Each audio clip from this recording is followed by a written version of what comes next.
Yo, what is happening, family? Hope that everybody's doing well out there. I haven't made any content for a few months now, and there's a couple reasons why. So I'm going to talk about that shortly.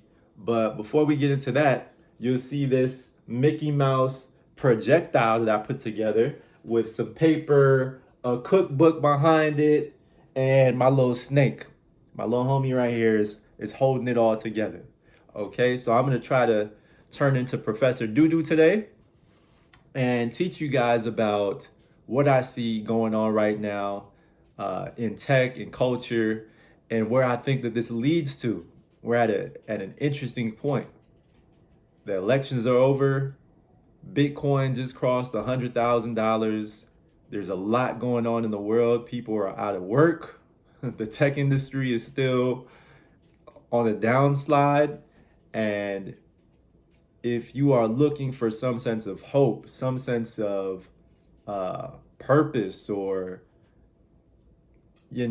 trying to understand what to do with your life and where this all goes, this is just my perspective and my opinion about where we're headed to next, based on my personal experience and what I've seen happen in the past. Okay? And I'm not saying that I'm right before I get into any of this. I'm not saying that I'm right. I like to be Nostradamus sometimes. That's fun for me. but I will say that when I've spoken to my wife about some of these things in our one-on-one conversations, she knows that a lot of it has come true. And I have that foresight because I didn't just grow up in the tech industry or the hood.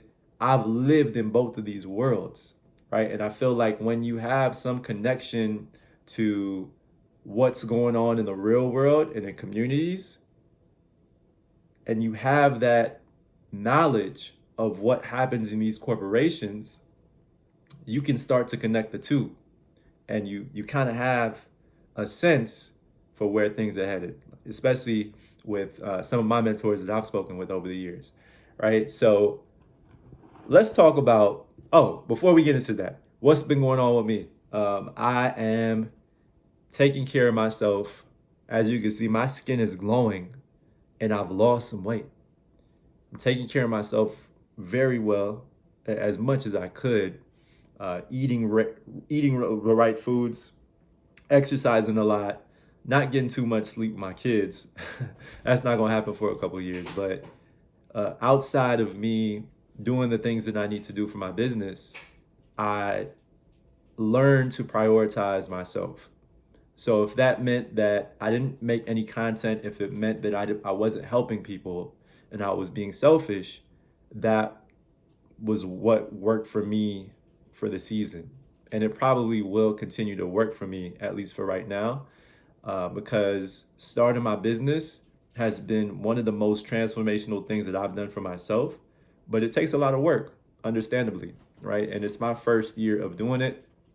So there's been a lot that's gone into that, creating my own products, consulting, trying to get the next client, and so forth, right? So I'm not going to dive into details on that. But the other thing that's been on my mind is that I'm not really sure if I want to talk about UX anymore. And the reason is because it's been challenging to enter the industry if you are a junior designer or somebody coming out of college. There's been very few people who I know who have gotten jobs.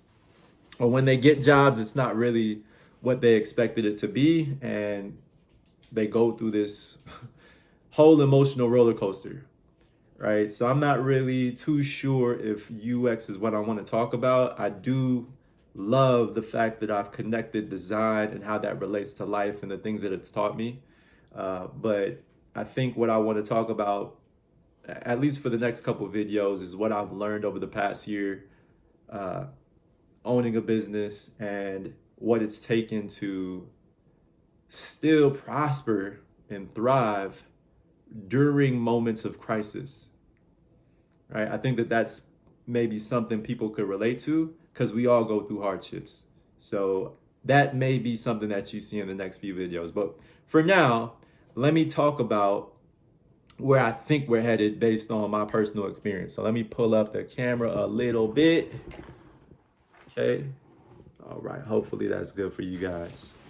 So let me first talk about what I saw going on in 2008, because I feel like there's a connection between what was happening then and what's happening now. So in 2008, what I saw was that people were losing their jobs from these big businesses, right? So you had a lot of folks who were in their, I knew some folks in their 40s and 50s who had worked at certain companies, like the Los Angeles Times and a lot of corporations. They were laying people off. And these people had these jobs for, maybe 15, 20 years at a time. So these folks, what they had to do was downsize their careers and get jobs that were, didn't pay as much. So that 5-6 figure salary that you had probably, got decreased by maybe, I don't know, 15 to 20%. Like, this is just what I saw in my world, right? So you had to take on a little job that you didn't necessarily want, but you know that you had to survive, right? And this is at least what I saw in my family and growing up in South Los Angeles. And at the time, I was working at ESPN Zone in downtown LA Live. And, what I remember seeing happening was that people from downtown LA who worked at these corporations, there were accountants and people that I met, they came into the restaurant, and I worked in the arcade section as an attendant. They were asking me how I got that job.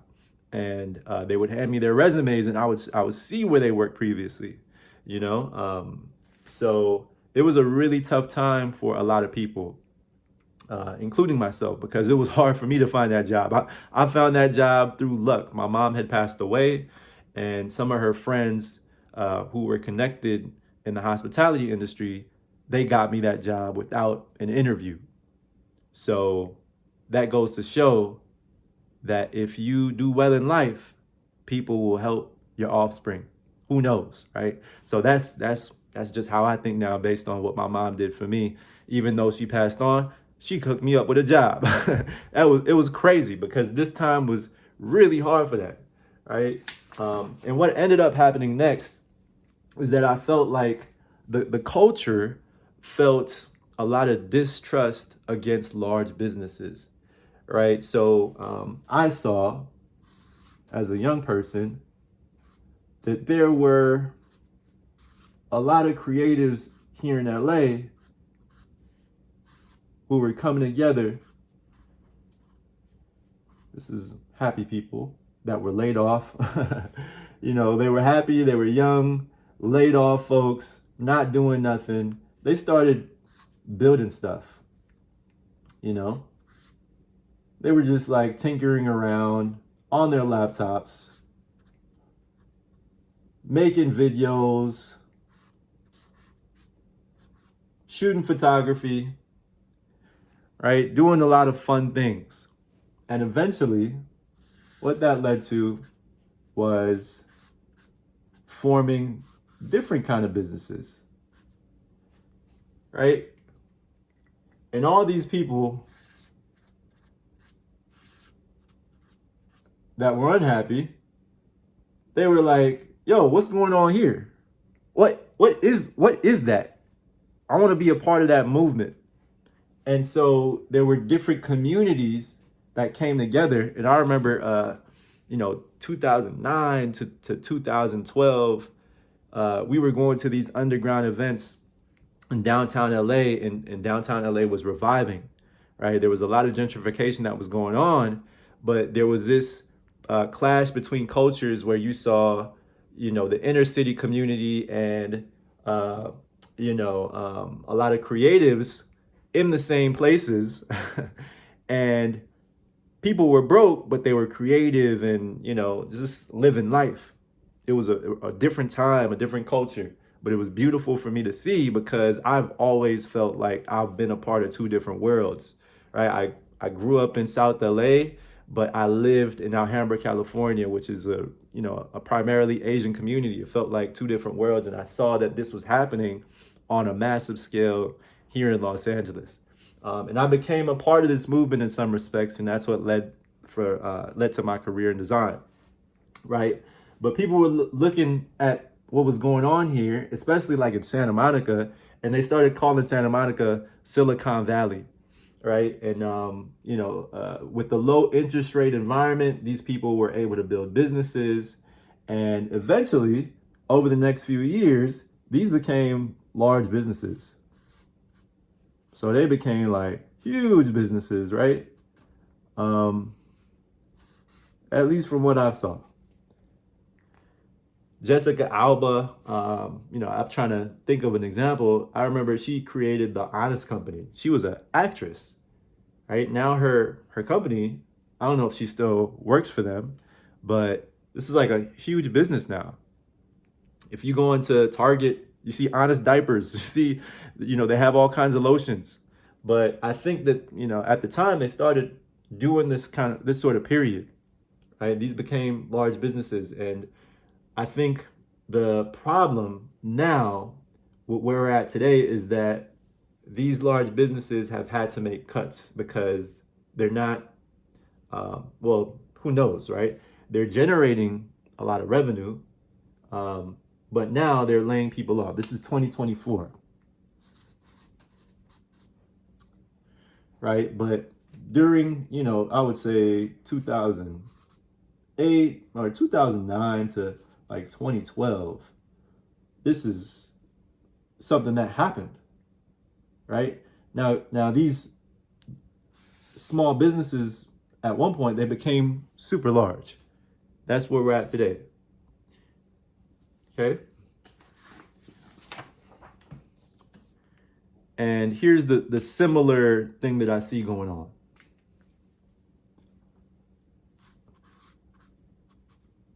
So now that these large businesses that were once fun places for creators to get together, what's going on? That's similar. People are unhappy, feeling lost once again. Kind of like what we saw in 2008, right? And people are also taking smaller jobs just to survive, right? So you could have been a tech executive, you could have been a designer, you could have been a developer, and now it's really difficult for you to get a job and survive, but you still have to make a way. And I think there's a desire for these folks to try to live a more sustainable life.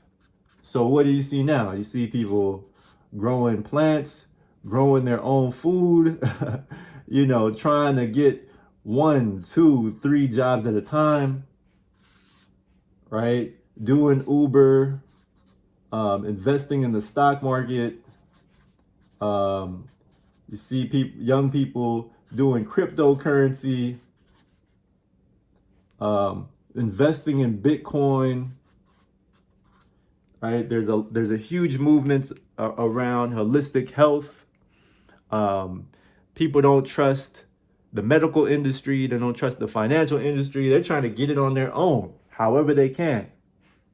Right? However you could get it, you're trying to do it because you have to survive at the end of the day. But still, the problem is that we have to rely on big businesses to get a good job, right? And a lot of that power is centralized. So places like Amazon, Facebook, Google, these are still places that pay 6-figure salaries if you have the right skills. But the friction that I see happening is that in the middle of all of this, there is AI, there's new tech, there's war, there's economic uncertainty.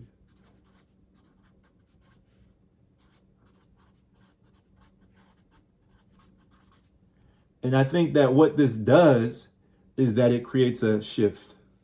So that leads to something next. And I don't really know what it's going to take. This is like a little light bulb.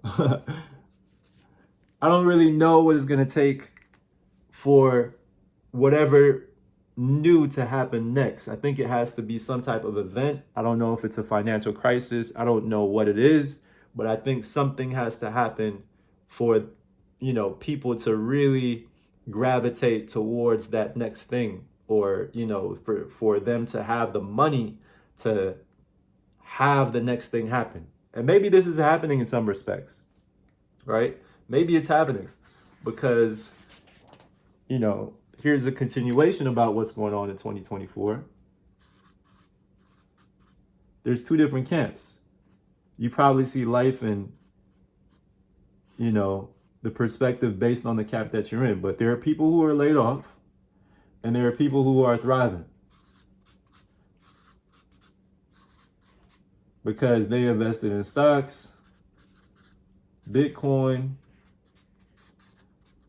or they're creating a new business that the world needs.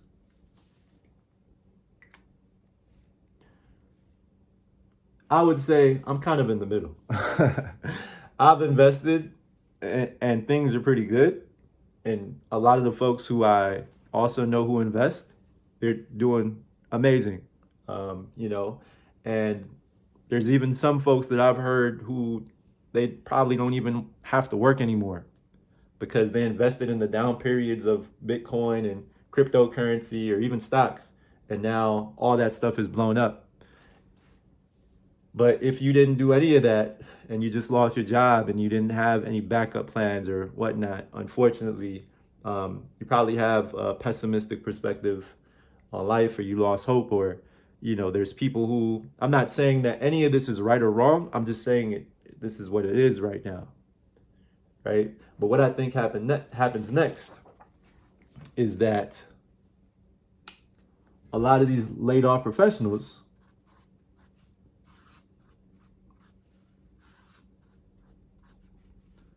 start to experiment with AI. They start to form new businesses.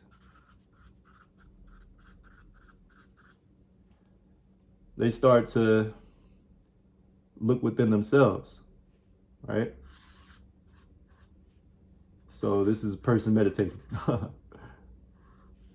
Just zenned out, right? Start to look within themselves.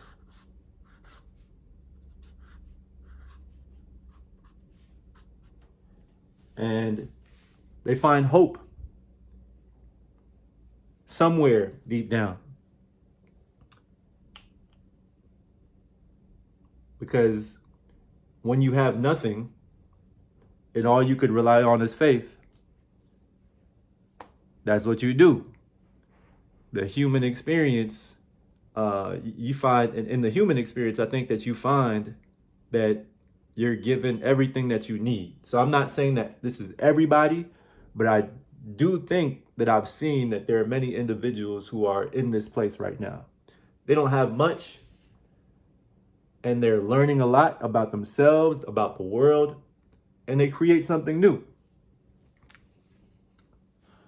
So what I think that this leads to is a ton of innovation.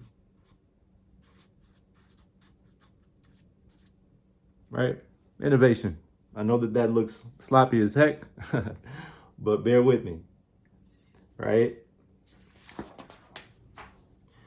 And I think at this time where we're at a point where there's AI, there's NFTs that didn't work out, there's cryptocurrency that's blown up, I think that what will happen is that those individuals,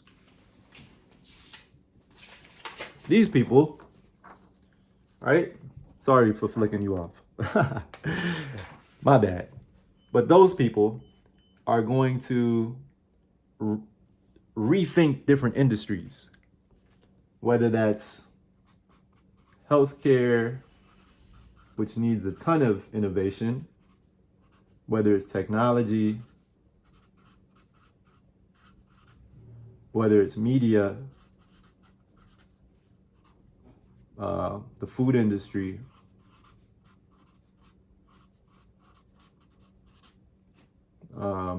I mean, you could go on and on. I think that people are going to start to rethink these different industries, right?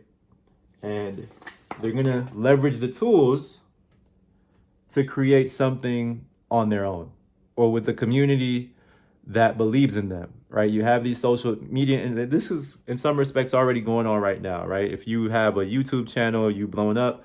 If you have an Instagram, and you built a following and a dedicated audience, they're probably trying to help you survive through Patreon or something of that nature, right? But if they really believe in you and they're invested in you, and you've done that work for the past who knows how long, um, you you no longer have to rely on a 9 to 5, a traditional 9 to 5, right? That has become your path, but in in some sense, it still was a rogue path that you had to pay for yourself, right? But I think that what's gonna start to be focused on now is the creator economy even more. I think that that's gonna um, start to be some sort of focus for the upcoming generation and even generations before me. This is going to start to uh, be something that businesses focus on even more. So uh, I don't know if you guys have ever heard of a DAO or what that's all about, but the way I look at it is kind of like this. So if you are somebody who's into bananas and you planted a banana tree because that makes you happy and it increases your health, maybe you plant this banana tree in a community garden because it benefits your entire community. So if you live in Los Angeles or Brooklyn, New York, you're not just doing this for yourself. You did that for a community to thrive off of, right? Because now you no longer have to rely on a centralized marketplace like a supermarket, and you guys can just have your own little ecosystem where you're helping one another,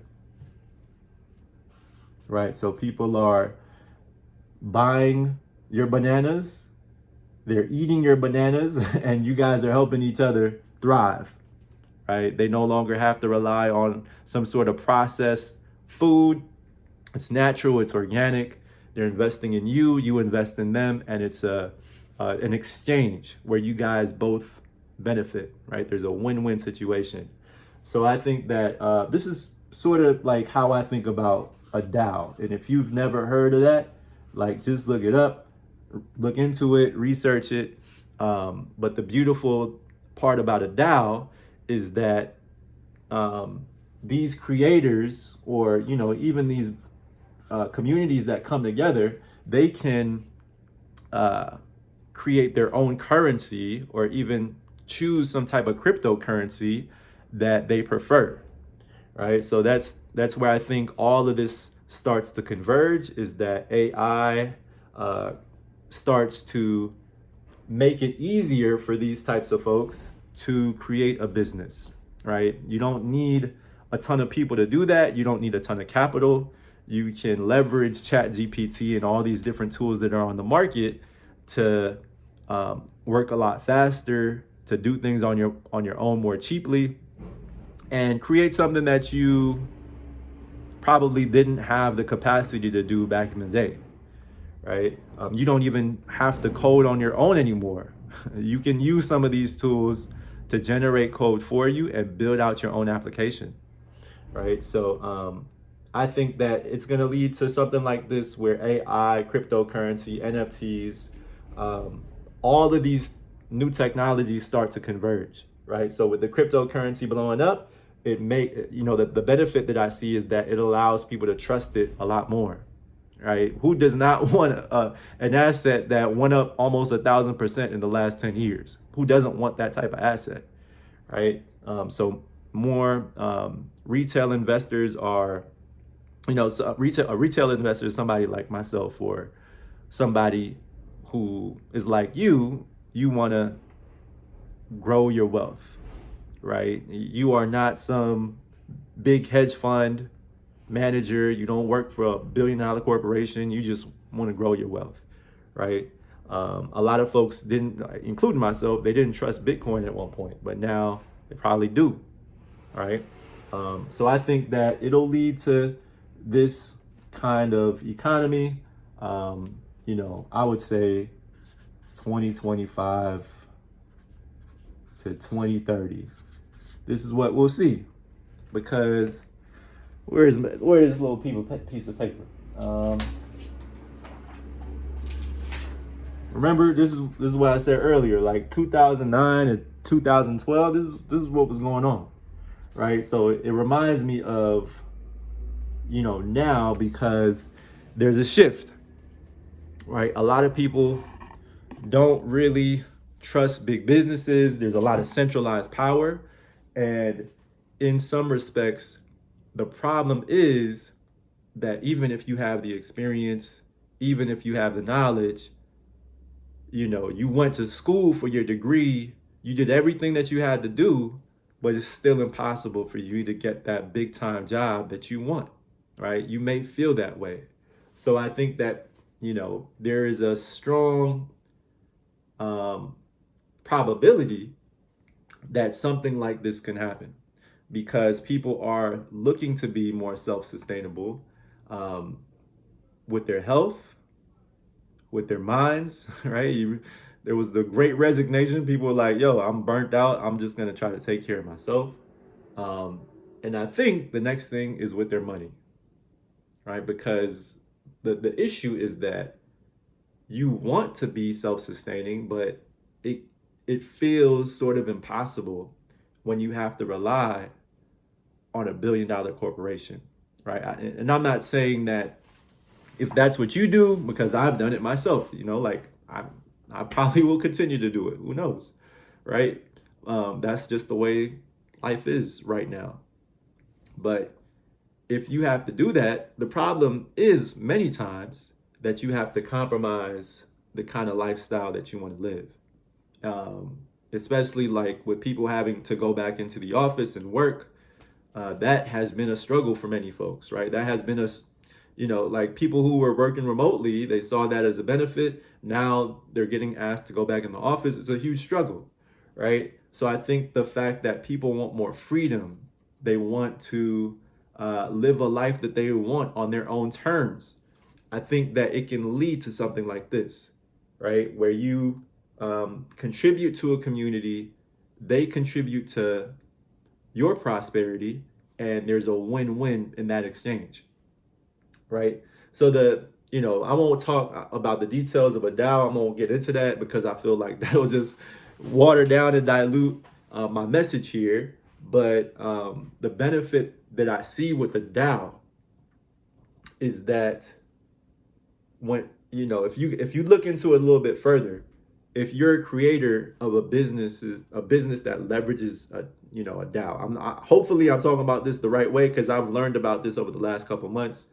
You can create some sort of token for your community to invest in, and when they invest in you, it gives you the capital to create your own business, right? And let's say that you create a product based around holistic medicine. That community is going to invest in you. They vote on the kinds of products that they want created, because it's gonna benefit the community, and you create those products and put it out, right? So it's basically like they're investing in you because they believe in you. They have a right to vote on the types of things that you create. You create it, you put it out, and the more you flourish, the more the community flourishes. It's almost like instead of investing in a large company, they're investing in you, and you guys both grow together. Right? That's how I think about a DAO. Hopefully that makes sense to you guys, right? So I think that this is going to be something that we see more of over the next few years, especially as more people trust cryptocurrency. And I think that the stock market has to crash at some point. Something has to happen, right? I think something has to happen, some big event, some, uh, you know, there's got to be something that leads to some sort of prosperity in the future, or something that gives people hope. I don't know when it's going to happen. I'm not a fear mongerer. I'm just somebody who is forward thinking, you know. And I think that new roles will be created, almost like, back in 2009 to 2012. There's going to be new roles for an AI expert in some business because they're going to save money for that business. There's going to be somebody that knows how to code with AI. There's going to be people that understand 3D modeling. Uh, if you're an interior designer, who knows? Like, I don't know. I'm just giving you ideas here, right? But I would say, if I was a young person, I would definitely invest in cryptocurrency. Probably not right now, because this is just my take, right? Just my perspective. I think that once, I'm not a politician. I'm not into politics or nothing like that. But this just makes sense to me. I think that once Donald Trump, you know, this guy, the orange man with the hair, I think that once he gets into his office, he's going to say, yo, Joe Biden, that Joe Schmo, he did a bad job. He did a bad job. He's probably going to say that you guys were living through a recession already, or there's got to be something that gives at that point. This is going to be like February of 2025, January, February, sometime around then. I don't know the date of when he takes office, but he's going to say that this guy did a bad job and we're going to start over. So during that time, the stock market is for sure, I would say it's for sure going to go down, because he's going to start putting in policies. He's going to start doing his thing, right? And people are going to invest based on the policies that get put in place, right? They're going to be like, yo, he believes in that these industries are going to do well, or these other industries are going to do bad. I think that tech is going to do better, because tech is what gets the most money.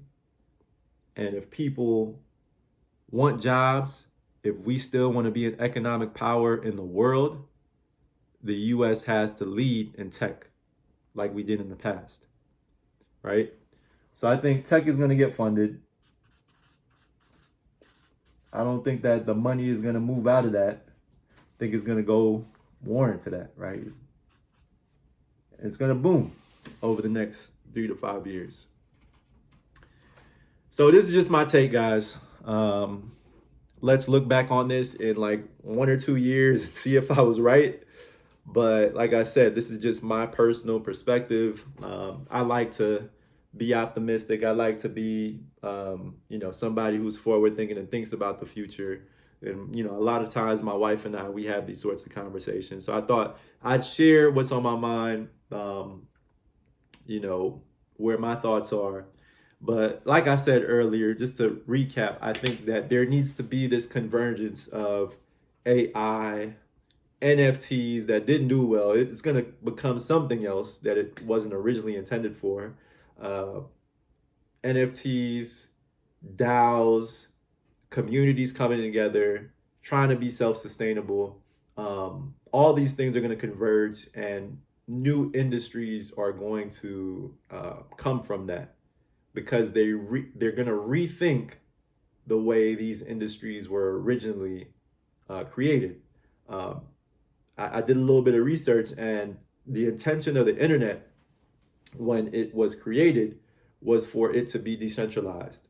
And eventually, all these businesses became centralized powers, right? But I think that the intention with cryptocurrency and DAOs is to decentralize power, to give power to communities, and not have one person control things like Elon Musk, right? It should be beneficial for an entire community in a sustainable way. I think that that movement is already happening. I think that people's minds are already in that place. I just think that there has to be some sort of big event to catapult that and be a catalyst for that to actually happen, right? So, anyways, guys, hopefully this was fun for you. We're already 35 minutes in. I'm gonna stop here, but hopefully it just gives you something to think about, something to ponder on. I'll see you guys in the next video. Good seeing you guys again. Peace.